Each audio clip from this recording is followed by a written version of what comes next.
बिस्मिल्लाहिर्रहमानिर्रहीम अस्सलामु अलैकुम वरहमतुल्लाहि वबरकातुहू। Welcome to chapter number 7 introduction to trigonometry. इससे पहले लेक्चर में हमने चैप्टर नंबर 5 को और चैप्टर नंबर 6 को डिस्कस किया था। आज हम चैप्टर नंबर 7 को शुरू करते हैं। चैप्टर नंबर 7 ट्रिग्नोमेट्री इंतहाई इम्पोर्टेंट चैप्टर है, MCQs के हवाले से भी और शॉर्ट क्वेश्चंस के हवाले से भी। बोर्ड के पेपर में इससे तकरीबन 2-3 क्वेश्चन ज़रूर आते हैं। अगर आप लोग प्रीवियस पेपर्स भी उठा कर देख ले, चाहे वो सप्लीमेंट्री के हो या चाहे वो एनुअल के हो, उसमें ट्रिग्नोमेट्री के क्वेश्चंस मस्ट शामिल होंगे। एक और इम्पोर्टेंट पॉइंट ये है कि ट्रिग्नोमेट्री जो आप लोगों का ये चैप्टर है, ये तकरीबन आप लोगों का सेम टू सेम फिज़िक्स भी है। अगर आप लोग इसी चैप्टर को यहाँ पर सही तरीके से सीखेंगे तो आप लोगों को फ़िज़िक्स में भी बहुत फ़ायदा होगा। तो सबसे पहले हम ट्रिग्नोमेट्री को डिफ़ाइन करते हैं कि ट्रिग्नोमेट्री असल में हमारे साथ कौन सा सब्जेक्ट है और इसमें हम क्या डिस्कस करेंगे। ठीक है, तो ट्रिग्नोमेट्री को हम सिंपल इस तरह डिफाइन कर सकते हैं, आप लोग साथ में इसको लिखते भी जाए। ठीक है, the branch of mathematics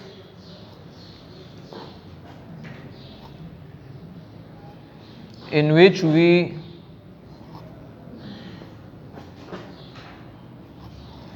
study about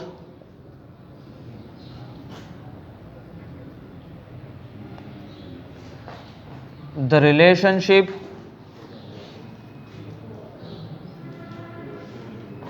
between the sides and angles of a triangle.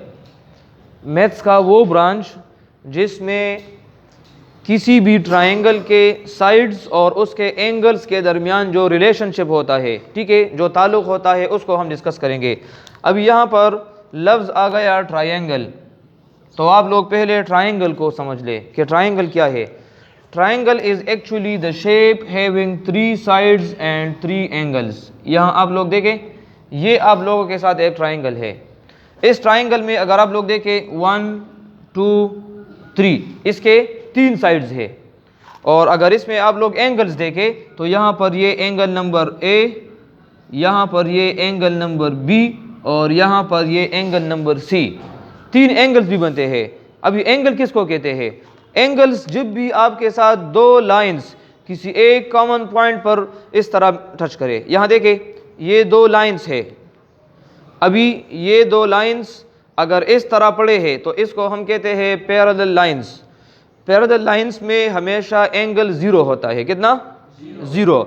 अभी इन दोनों पॉइंट्स को, लाइंस को मैं एक पॉइंट पर टच करता हूँ। देखें, अगर मैं इसको इस तरह रख दूँ, इस एक पॉइंट पर दोनों लाइंस टच हो गई कि नहीं, तो यहाँ पर जो आर्क बन गया, इस आर्क को हम एंगल कहते हैं।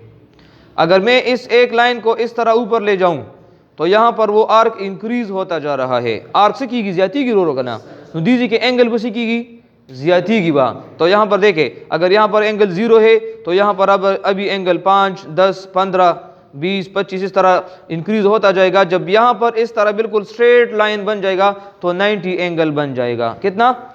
90 एंगल बन जाएगा। अभी अगर मैं इसी लाइन को और भी इस तरफ ले जाऊं, लेट सपोज अगर ये वाला लाइन मैं इसको इंक्रीज करूं, यहाँ तक ले आऊं, तो अभी ये कि सिर्फ इस तरफ 90 यहाँ बन गया, 90 यहाँ पर बन गया, तो टोटल अभी 90 + 90 180 एंगल बन गया। तो क्या मैं इस तरह कह सकता हूं कि अगर मेरे साथ एक लाइन ऐसा है तो यहाँ पर 90 एंगल बना है।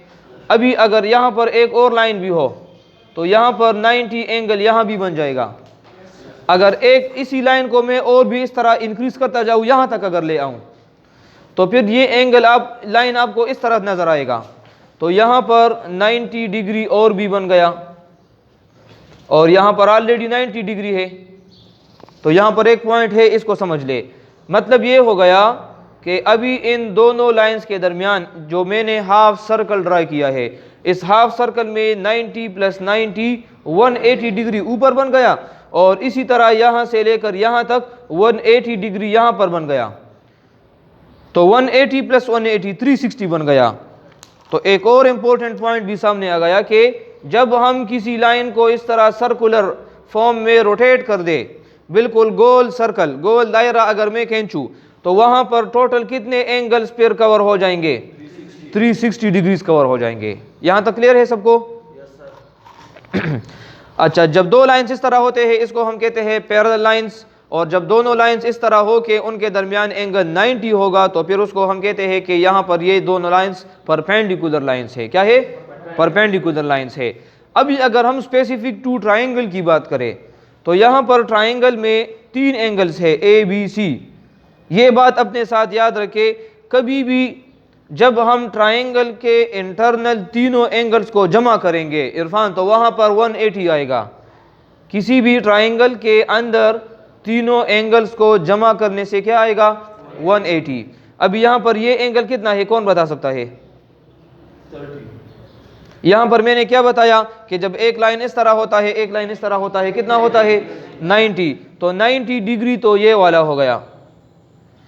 अभी 90 डिग्री बच गया क्योंकि 180 में से 90 तो ये ले गया, बाकी ये दोनों बच गए। तो अब ये डिपेंड करता है, ये इस तरह भी हो सकता है कि ये एंगल 30 हो जाएगा और ये एंगल 60 हो जाएगा। तो 30 + 60 से 90, 90 + 90 180। इस तरह भी हो सकता है 45 45 दोनों हो जाए। इस तरह भी हो सकता है कि एक 50 हो एक 40 हो। तो ये फिर डिपेंड करता है ट्राइंगल पर। अच्छा, अगर मैं टाइप्स ऑफ ट्राइंगल की बात करूँ कि ट्राइंगल्स के हमारे साथ कितने टाइप्स हो सकते हैं, ठीक है, टाइप्स ऑफ ट्राइंगल। यहाँ पर ये हमारा टॉपिक नहीं है लेकिन मैं थोड़ा सा इसको टच कर देता हूँ ताकि आप लोगों को ये क्लियर हो। एक हमारे साथ होता है राइट ट्राइंगल। राइट ट्राइंगल वो ट्राइंगल होता है जिसमें एक एंगल 90 का ज़रूर होगा, जिस तरह ये वाला है, इसमें एक एंगल 90 है तो ये अभी राइट एंगल ट्राइंगल हो गया, ठीक है। दूसरा हमारे साथ होता है स्केलीन ट्राइंगल। ये अलामत, ये सिंबल हम ट्राइंगल के लिए यूज करेंगे। एक हमारे पास होता है आइसोसेलेस ट्राइंगल, एक होता है इक्विलेटरल ट्राइंगल,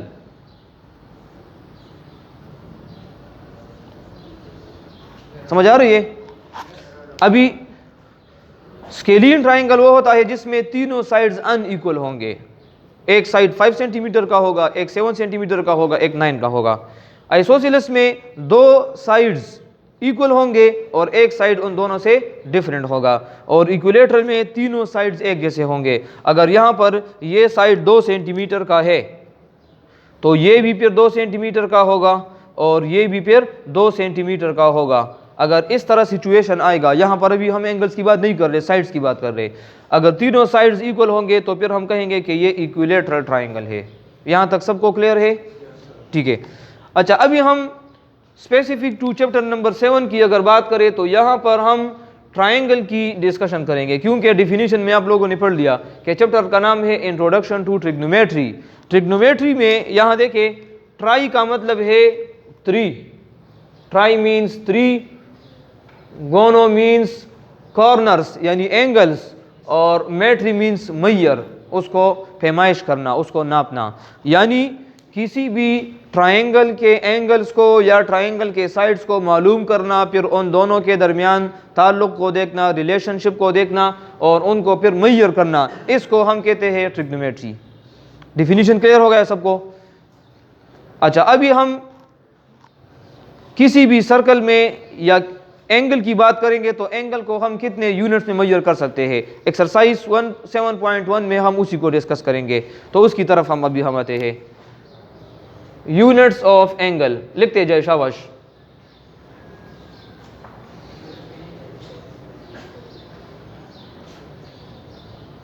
जहां भी आप लोगों को समझ ना आए, कोई क्वेश्चन हो तो आप लोग कर सकते हैं क्वेश्चन, ठीक है। डायग्राम भी इसी के साथ बना ले, ये वाला और ये वाला भी बना ले, ठीक है, ताकि आप लोगों को फिर क्लियर हो कि परपेंडिकुलर लाइंस कौन सा होता है और पैरेलल लाइंस कौन सा होता है, उसमें एंगल्स कितने होते हैं।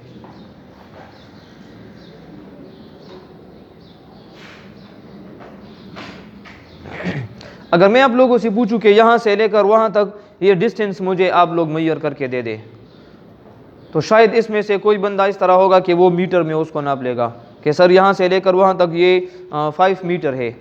कोई इस तरह भी हो सकता है कि वो मुझे बताएगा कि सर ये तो 5 मीटर है, तो मैंने मीटर में नहीं बल्कि मैंने इंचेस में मालूम किया है। वो कहेगा कि सर ये 200 इंचेस है।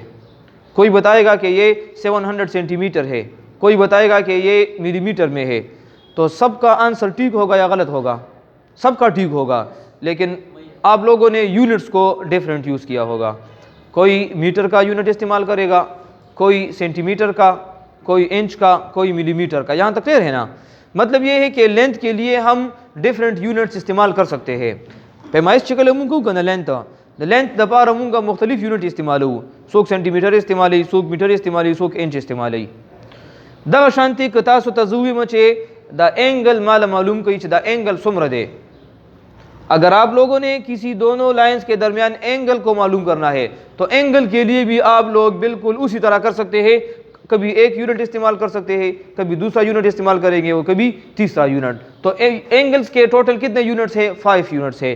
पहला यूनिट है रिवोल्यूशन, दूसरा यूनिट है, ये अपने साथ नोट करें शाबाश, रेडियन, तीसरा यूनिट है डिग्री, चौथा यूनिट है मिनट और पांचवा यूनिट है सेकंड। लेकिन ये मिनट और सेकंड वो वाला यूनिट नहीं है जो आप लोग टाइम के लिए इस्तेमाल करते हैं कि इतने मिनट हो गए हैं या इतने सेकंड हो गए हैं, वो तो टाइम के यूनिट्स है। लेकिन इसी तरह मिनट और सेकंड ये दोनों नाम एंगल्स के भी यूनिट है। ठीक है, अभी इन पांचों को आप लोगों ने समझना भी है कि ये 5 यूनिट्स क्या होते हैं। ठीक है,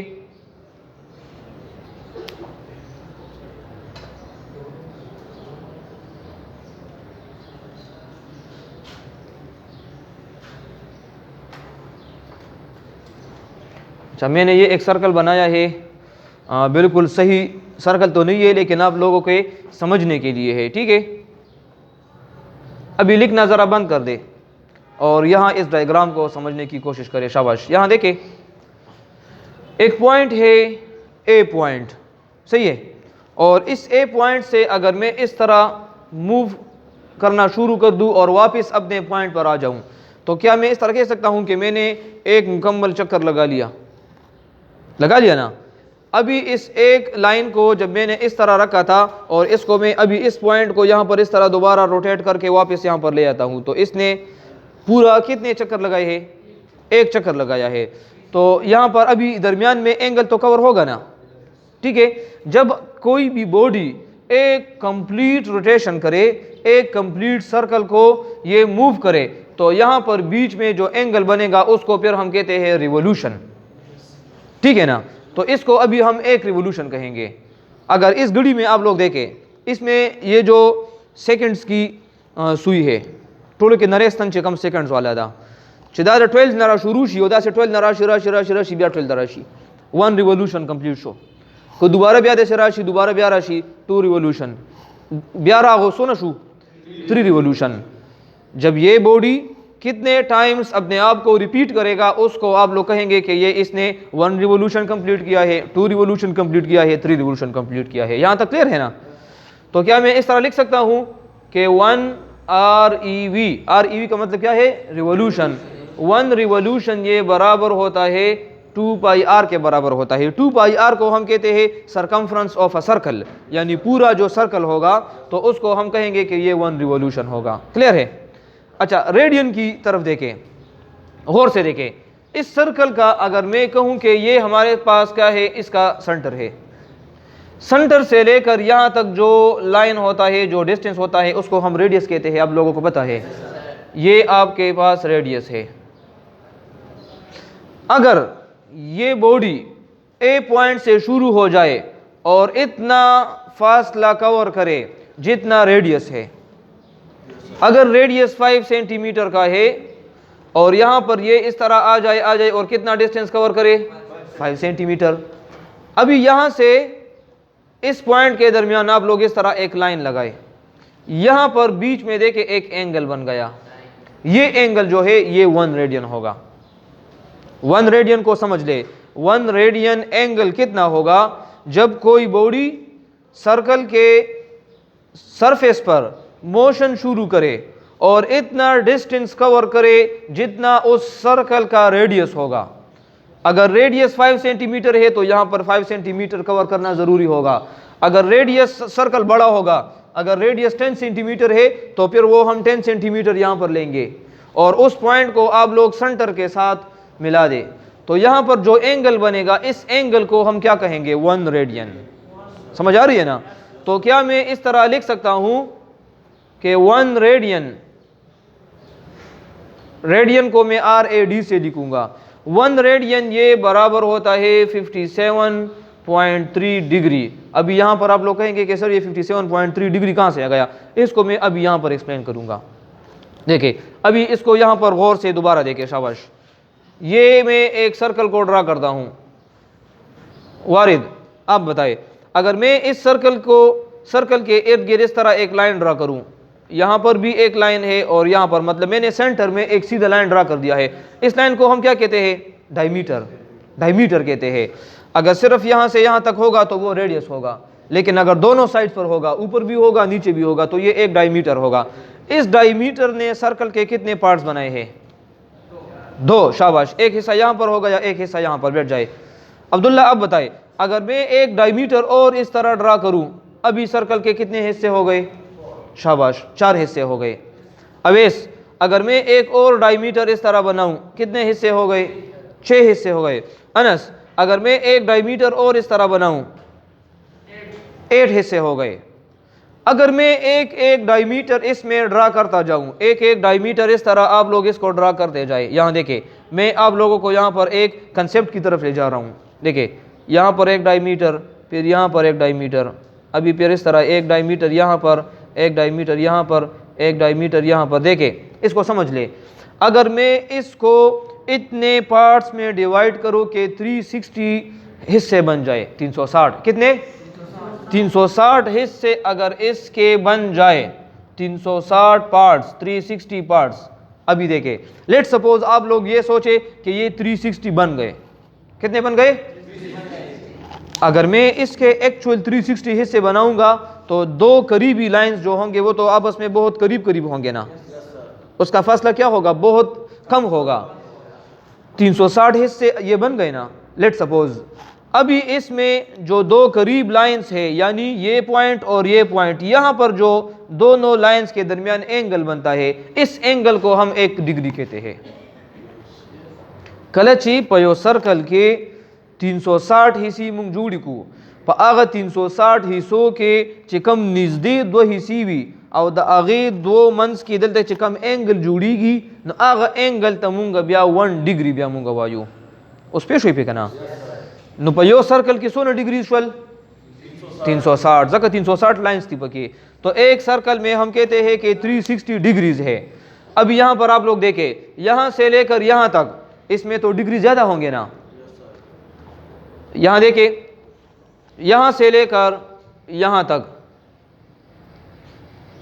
और यहाँ से अगर मैं इस तरह एक लाइन खींचूं, 360 को तकसीम कर देना तो 90 यहाँ पर होंगे, 90 यहाँ पर, 90 यहाँ पर, 90 यहाँ पर। ताज़ी शो कहना न पर 90 की माँ दीज बोरी यो लाइन ड्रा कर दे न दाबद 90 न कमी को 90 न वज़ियाती 90 न कम भी ज़ाहिर खबर अदा चिदा लाइन दिल तक प्रोते न उस 90 न कम दे न 100 न कम दे कल चितासो द रेडियस उम्रा डिस्टेंस कवर कई पर सर्कल बांधे न ब्यामंस की चिकम एंगल जुड़ीगी न आगे मुंग सरा 57 डिग्रीज कवर करी भी। हाँ दाजन सर याद साथ ही न हमेशा दा याद साथ ही 57.3 डिग्रीज चिकल मुंग योजे को जब हम 57.3 डिग्रीज को कंबाइन करें तो इसको हम कलेक्टिवली मजमूई तौर पर एक नाम देंगे और वो नाम क्या होगा? वो नाम रेडियन का होगा। सिंपल बात, दोबारा समझ ले। रिवोल्यूशन वो एंगल होता है जब एक सर्कल मुकम्मल हम कवर करते हैं, उसको हम 1 रिवोल्यूशन कहते हैं। जब मैं 57 डिग्रीज को इकट्ठा कर लूँ, अभी यहाँ पर इसके दरमियान 1 2 3 4 5 6 7 57 डिग्रीज है। 57 डिग्रीज था मजमूई तौर पर मुंग यो बेल नंबर को आगे लसन नंबर को रेडियन वर्क को नो दास मुंग वेरी शुकना। यहाँ पर इस तरह भी हम कह सकते हैं कि 1 रेडियन इक्वल होता है 57.3 डिग्रीज के बराबर होता है। वारिद अभी यहाँ तक क्लियर है? टोल पे शुई पे शाबाश, दिल दोस्त गो रही। अच्छा, डिग्री अभी यहाँ पर तो हो गया। यहाँ पर मैं इस तरह लिख सकता हूँ कि वन सर्कल में या वन रिवोल्यूशन में वन चक्कर में 360 डिग्रीज हो सकते हैं। क्लियर हो गए ना। अभी मिनट क्या होता है? मिनट होता है जब मैं इस एक डिग्री का एक डिग्री कितना छोटा होता है, इस एक डिग्री को अगर मैं 60 हिस्सों में डिवाइड कर दूं तो फिर उन 60 में जो एक छोटा होगा उसको फिर हम मिनट कहते हैं। जिस तरह घड़ी में होता है, देखिए एक घंटा होता है, एक घंटे को हमने डिवाइड किया होता है कितने मिनट्स में? 60 मिनट्स में, और एक एक मिनट को फिर हमने 60 सेकंड्स में डिवाइड किया होता है। बिल्कुल इसी तरह एक डिग्री को जब मैं 60 पार्ट्स में डिवाइड करूंगा तो उस एक पार्ट को फिर हम क्या कहेंगे? शाबाश, मिनट कहेंगे। मिनट को फिर हम इस तरह एक डैश से जाहिर करते हैं। मिनट चिकल मुंगली को कना दुम दपा सब और कोठी और टकट निशान लगू। अब ऐसे यहाँ पर देखे, शाबाश, यहाँ पर मैं लिख सकता हूँ कि एक डिग्री, ये निशान किसका है? डिग्री का। एक डिग्री बराबर होता है 60 डैश, और 60 डैश का मतलब होता है 60 मिनट्स। 1 डिग्री में कितने मिनट्स होते हैं? 60 मिनट्स होते हैं। शाबाश।